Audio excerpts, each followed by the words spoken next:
दीनानाथ जी की एक बेटी थी जिसका नाम मंजू था। वह बेहद खूबसूरत और अच्छे स्वभाव की थी। वह बचपन से ही कृष्ण की परम भक्त थी। कृष्ण की भक्ति तो जैसे उसके खून में रची बसी थी। सब परिचित, दोस्त, रिश्तेदार मंजू की कृष्ण भक्ति की तारीफ करते थे। आज दीनानाथ के मित्र सोहन लाल उनसे मिलने आए। मास्टर दीनानाथ ने कहा, आओ आओ मित्र, बहुत दिन बाद आए। अरे बेटी मंजू, देखो तुम्हारे अंकल आए हैं। जाओ चाय बना लाओ। आई पापा, पहले अपने कान्हा को नहलाकर भोग लगा दूं। मेरे कान्हा भी तो भूखे होंगे, उनको खिलाकर ही तो मैं चाय बनाऊंगी, फिर हम सब चाय पियेंगे। अच्छा ठीक है भाई, ठीक है। ये लड़की भी ना अजीब ही है। अच्छा भाई सोहन, तुम इतने परेशान क्यों हो? क्या बताऊं मित्र, मेरा बड़ा बेटा महीप और उसकी पत्नी नैना मुझे बहुत परेशान कर रहे हैं। तुम तो जानते ही हो कि मेरी पत्नी को गुजरे कई साल हो गए। तब से मैंने ही अपने दोनों बेटों को पाला पोसा। आज बेटा और बहू मुझको ही खाए जा रहे हैं। तो अपने छोटे बेटे सुदीप की शादी कर लो। इतनी अच्छी लड़की मुझे कहाँ मिलेगी जिसमें अच्छे संस्कार हों। तभी मंजू चाय लेकर आ गई। उसने बड़े आदर से पहले सबको प्रसाद दिया, फिर चाय और नाश्ता खिलाया। मित्र, मुझे लड़की मिल गई। मैं अपने छोटे बेटे सुदीप के लिए तुम्हारी बेटी मंजू का हाथ मांगता हूँ। दीनानाथ तो खुश हो गए। सोहन लाल बहुत भले थे। ऐसे घर में शादी होना तो बड़े भाग्य की बात थी। उन्होंने धूमधाम से मंजू की शादी सुदीप से कर दी। मंजू अपने साथ कृष्ण भगवान की मूर्ति भी ले गई थी। वह अपने कान्हा की भक्ति में दीवानी थी। खूब मन लगाकर कान्हा की पूजा और भजन करती, फिर घर का सारा काम करती। कई वर्ष हो गए, उसके बच्चे नहीं हुए तो वह कान्हा को ही अपना बेटा मानने लगी। फिर कान्हा की कृपा से उसका बेटा भी हो गया। सुबह शाम श्री कृष्ण की आरती और भजन सुनकर सोहन लाल गदगद हो जाते थे। अब सोहन लाल नैना और महीप को फिजूल खर्ची को पैसे नहीं दे पाते थे। उसकी जेठानी नैना ने अपने कमरे में अपने पति महीप को बुलाया और कहा, अरे ओ बजर बट्टू भोंदू कहीं के, तुम्हें कुछ दिखाई देता है या दोनों आंखें फूट गई हैं तुम्हारी? मैं तो तुम्हारे जैसे बेवकूफ के पल्ले पड़कर बर्बाद हो गई। अरे हुआ क्या है जो इस तरह बारूद की तरह फट पड़ी हो? अरे कुछ बताओगी भी या ऐसे ही बेमतलब की बातें करोगी? बात यह है कि अभी तक हमारे मजे थे, सब पैसे मेरी मुट्ठी में रहते थे। अब ससुर जी ने चाबियां मंजू को सौंप दी हैं। मेरे तो सारे खर्चे बंद हो गए। मैं कब से खरीदारी करने नहीं गई, घर में ही पड़ी हूँ। हाँ, ये तो तुम ठीक कहती हो। मैं भी पैसों की तंगी से जूझ रहा हूँ। गला सूखता रहता है, शराब का एक घूंट तक नसीब नहीं होता। पिताजी को हो क्या गया है? ऐसा नहीं कर सकते वो। लेकिन अगर ऐसे ही रहा तो इसका अंजाम बहुत बुरा होगा। उस मंजू की बच्ची को ही ठिकाने से लगा दूंगा मैं। नैना यह सुनकर मुस्कुराने लगी और बोली, उस मंजू की बच्ची ने कृष्ण की भक्ति का ढोंग रचकर पापा जी को अपनी मुट्ठी में कर रखा है। अगर हम अपनी जिद पर उतर आए तो मंजू की खैर नहीं है। फिर उसके कान्हा उसे बचाकर तो दिखाएं। मेरा तो उस मंजू की बच्ची को देखकर खून खौलने लगता है। सब इसी की वजह से हो रहा है। मैं किसी दिन इसका गला दबा दूंगा। यह तो तुमने बहुत अच्छा आइडिया दिया। अगर मंजू ही ना रहे तब तो सारी कहानी ही खत्म समझो। ना रहेगा बांस, ना बजेगी बांसुरी। लेकिन हम प्लान बनाकर उसे मारेंगे, नहीं तो फिर हमें जेल की चक्की पीसनी पड़ेगी। लो, मैं अभी इस मिशन पर काम शुरू कर देती हूँ। या तो वह यहाँ से भाग जाएगी या फिर मर जाएगी। हाँ। अब नैना अपने प्लान पर चलने लगी। वह मंजू को हर वक्त परेशान करने लगी। मंजू खाना बना रही थी। नैना भी वहां जा पहुंची और बोली, अरे मंजू, एक गिलास पानी देना जरा। मंजू पानी देने लगी। तभी नैना ने जल्दी से सब्जी में ढेर सारा दोबारा नमक डाल दिया और बनी बनाई दाल में ढेर सारा पानी डाल दिया और चुपचाप वहां से निकल गई। उस दिन खाने की मेज पर, ये कैसा खाना बनाया तुमने? क्या तुम्हें कुछ नहीं आता? केवल पूजा कर ढोंगी करना आता है? हाँ, ऐसा खराब खाना तो तुमने कभी नहीं बनाया मंजू। क्या हो गया तुम्हें? हो क्या गया है, पूरे दिन तो मेरे कान्हा करके उस मूर्ति को चिपकाए रहती है। उससे फुर्सत मिले तभी तो कुछ करेगी ना। चुप रहो तुम सब लोग। एक बार खाना बिगड़ भी गया तो क्या हुआ? अब तुम सब लोग बहू से कुछ मत कहो। हैं, देखो, इसी तरह से इन्होंने मंजू को सिर पर चढ़ा रखा है। हाँ। इस तरह से नैना अक्सर कुछ न कुछ साजिश करके लड़ाई झगड़े का माहौल बनाती रहती और मंजू को परेशान। एक दिन मंजू को बहुत जोर का बुखार आया।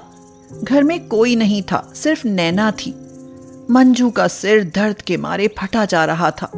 उसे बहुत जोर की प्यास लगी थी। दीदी, ओ दीदी, थोड़ा पानी दे दो, प्यास से जान निकली जा रही है, उठा नहीं जा रहा। नैना ने उसकी कोई बात नहीं सुनी और सोचा, आज अच्छा मौका है, घर में कोई है भी नहीं और इससे पीछा छूट जाए तो कितना अच्छा हो। सुना है ज्यादा तेज बुखार से आदमी मर भी जाता है। बहाना अच्छा है, मैं पानी में जहर मिला देती हूँ। नैना ने जहर मिलाकर मंजू को पानी पिला दिया और अपने कमरे में जाकर टीवी पर सीरियल देखने लगी। उसे तो मंजू के मरने का इंतजार था। मंजू गले और पेट में जलन पड़ने से छटपटा रही थी। उसका दिल डूब रहा था। वह बार बार पानी मांग रही थी पर वहां कोई नहीं था। कान्हा, मैं अब इस दुनिया से जा रही हूँ। मुझसे अब तक कोई गलती हुई हो तो माफ करना। तभी उसे एक आवाज सुनाई दी। लो, पानी पियो मैया, आज तुम मेरे हाथ से पानी पियो। बंद होती हुई आंखों को मंजू ने जबरदस्ती खोला तो उसने देखा सामने एक बेहद खूबसूरत प्यारा छोटा सा लड़का गिलास में पानी लिए खड़ा था। मंजू ने सारा पानी पी लिया। पानी पीते ही उसकी सारी जलन और छटपटाहट दूर हो गई। अब उसे बहुत अच्छा लग रहा था। अब वह बिल्कुल ठीक थी। उसने उस लड़के को बड़े प्यार से बुलाया और अपने पास बिठाकर पूछा, बेटा, तुम्हारा नाम क्या है? तुम्हें यहाँ किसने भेजा? अरे, ये तुम्हारे गले में माला कितनी सुंदर है, कैसे चमकीले मोती हैं, और तुम्हारे कपड़े कितने प्यारे हैं। जी करता है कि तुमको ही देखती रहूं। मेरा नाम गोपाल है मैया, मैं आपको बचाने आया हूँ। मुझे बड़े साहब ने आपके पास भेजा था कि मैं आपका ध्यान रखूं। और हाँ, ये माला और कपड़े मुझे आपने ही तो पहनाए थे। मंजू को याद ही नहीं आ रहा था कुछ कि उसने कब किसी बच्चे को कपड़े और माला पहनाई थी। मंजू अब ठीक थी।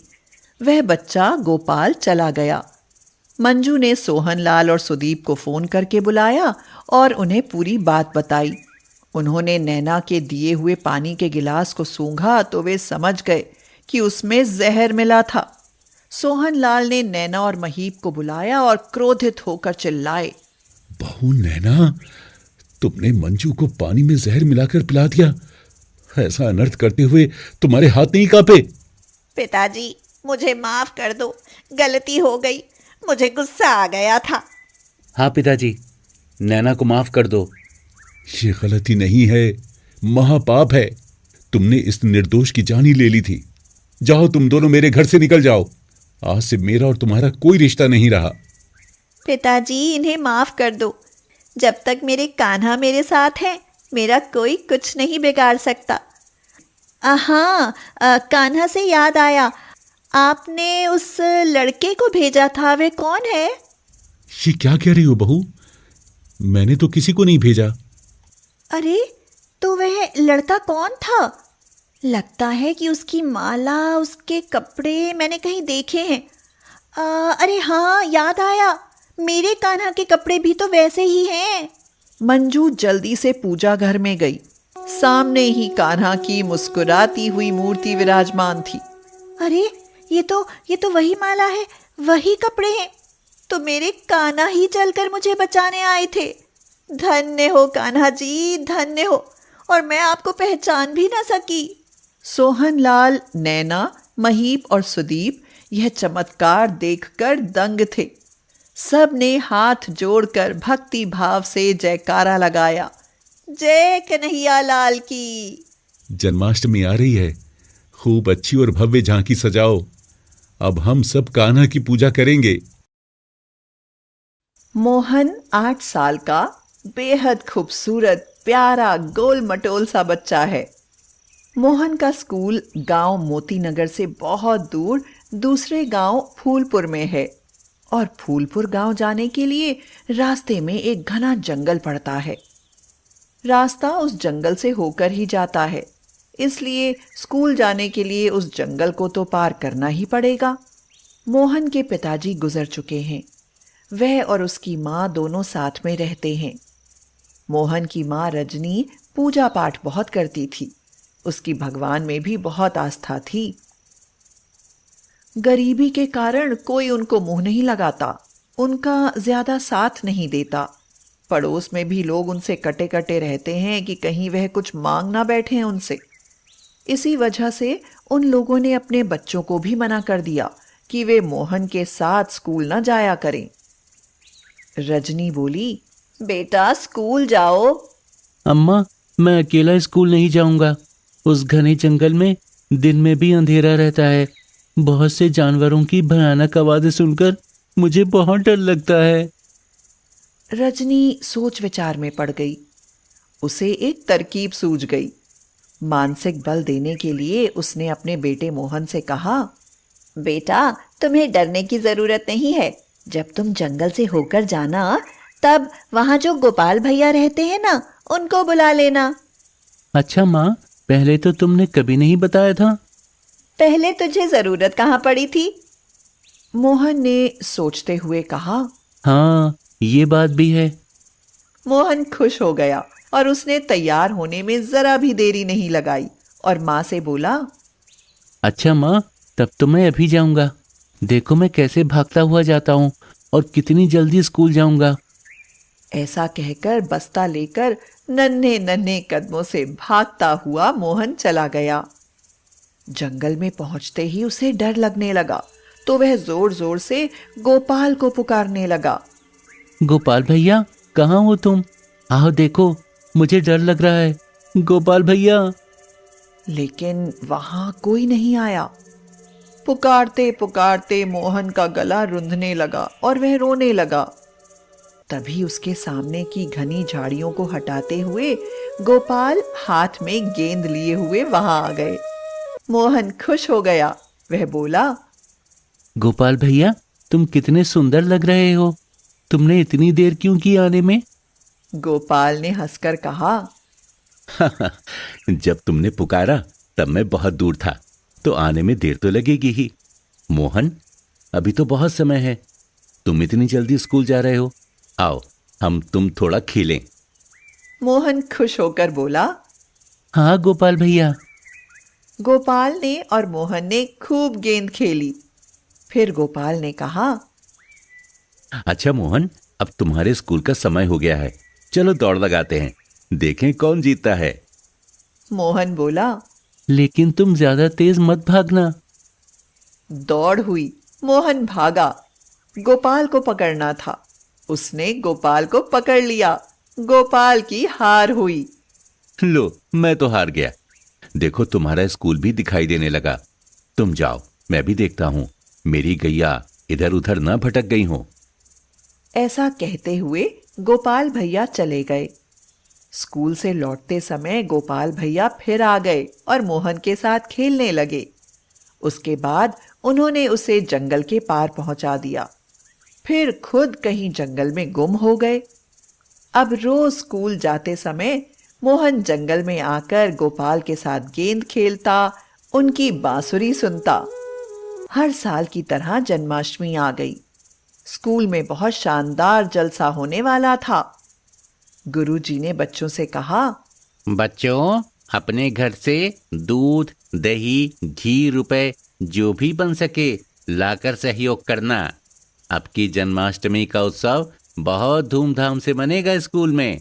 और सुन मोहन, तू भी कुछ लाना। हमेशा तू ही कुछ नहीं लाता, खाने के लिए मुंह फैलाकर चला आता है। सब बच्चे मोहन की हंसी उड़ाने लगे और कहने लगे, ये कहाँ से लाएगा भिखमंगा? अपमान के कारण मोहन तो रोने लगा। वापस घर जाते समय उसने गोपाल से कहा, थोड़े दिन बाद जन्माष्टमी आने वाली है। गुरुजी ने दूध मंगाया है। मेरे यहाँ तो कोई गाय है नहीं। बताओ मैं दूध कहाँ से लाऊं? तुम्हारे पास तो इतनी गायें हैं, तुम मुझे थोड़ा सा दूध नहीं दे सकते क्या? गोपाल ने हंसकर कहा, तो तुमने मुझे बताया कहाँ था?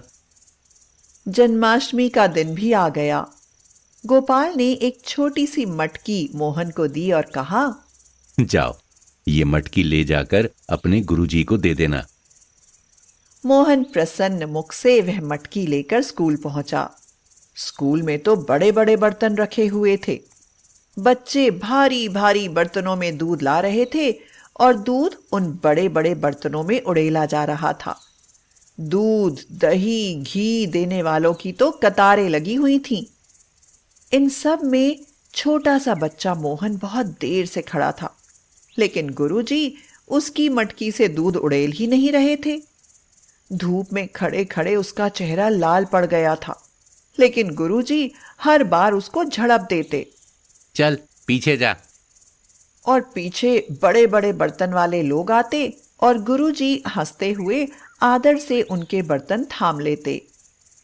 मोहन एक किनारे खड़ा बार बार कह रहा था, गुरुजी मेरा भी दूध ले लो। गुरुजी उसको झड़प देते और कहते, अरे रुक जा, जरा सी लोटे की तरह मटकी लिए खड़ा है, हमारा भी दूध ले लो। हैं? गुरुजी ने उसे अनदेखा कर दिया। अपमान के मारे मोहन की तो आंखों से आंसू निकल आए। यह देखकर गुरुजी झुंझलाते हुए बोले, ला, तेरा भी दूध डाल देता हूं। ऐसा कहकर एक झटके से उन्होंने मोहन के हाथ से मटकी ले ली और उसे बर्तन में उड़ेला। धीरे धीरे पूरा बर्तन दूध से भर गया, लेकिन मटकी खाली नहीं हुई। उन्होंने दूसरे बर्तन में दूध उड़ेला, वह बर्तन भी भर गया, लेकिन मटकी तब भी खाली नहीं हुई। अब तो जितने भी बड़े बड़े बर्तन थे, गुरुजी उनमें दूध उड़ेलते गए, मगर मटकी तो ज्यों की त्यों भरी हुई थी। गुरुजी के चेहरे पर तो हवाइयां उड़ने लगी। वह बहुत घबरा गए और आश्चर्य में आकर बोले, मोहन बेटे, तुझे ये मटकी कहाँ मिली? तुझे मटकी किसने दी? मेरे गोपाल भैया ने दी है। गोपाल भैया कौन है? क्या तू मुझे अपने गोपाल भैया से मिला सकता है? हाँ, चलो मेरे साथ, चलो। गुरुजी मोहन के साथ जंगल में पहुंचे। मोहन ने पुकारा, गोपाल भैया, गोपाल भैया, गोपाल भैया, तुम कहाँ हो? देखो गुरुजी आए हैं। मगर उसके पुकारने पर कोई भी नहीं आया। गुरुजी ने मोहन से कहा, यहाँ तो कोई नहीं आया, तुम झूठ बोलते हो। मोहन फिर कातर स्वर में पुकारने लगा, गोपाल भैया, गोपाल भैया, तुम सामने क्यों नहीं आते हो? देखो गुरुजी कह रहे हैं मैं झूठ बोल रहा हूं। घने जंगल से गूंजती हुई एक आवाज आई, बेटा मोहन, मैं तुम्हारे सामने ही आ सकता हूं, तुम्हारे गुरुजी के सामने नहीं आ सकता हूं। तुम्हारे गुरुजी के पास ज्ञान तो है, मगर उनके मन में प्रेम नहीं है। मैं किसी भी दुनियादारी के छल प्रपंच से भरे हृदय के सामने नहीं आ सकता हूं। गुरुजी सिर झुकाए हुए शर्मिंदा होकर वापस लौट गए। मोहन अपने घर में पहुंचा तो वहां का माहौल देखकर दंग रह गया। वहां उसकी झोपड़ी नहीं बल्कि एक खूबसूरत सजा हुआ घर था। घर के सामने एक सुंदर सी गाय बंधी थी। पकवानों की सुगंध आ रही थी। मोहन की मां अच्छे अच्छे कपड़े पहने पूजा की तैयारी कर रही थी और मोहन के लिए भी सुंदर सुंदर नए कपड़े रखे थे। मोहन की मां रजनी बोली, तेरे गोपाल आए थे, वही यह सब कर गए। रजनी की आंखों में खुशी के आंसू भरे हुए थे। मोहन दौड़कर बाहर की तरफ गया। बांसुरी बजाते हुए मोर पंख लगाए गोपाल भैया मुस्कुरा रहे थे। वह दौड़कर अंदर गया। वही मूर्ति पूजा घर में थी।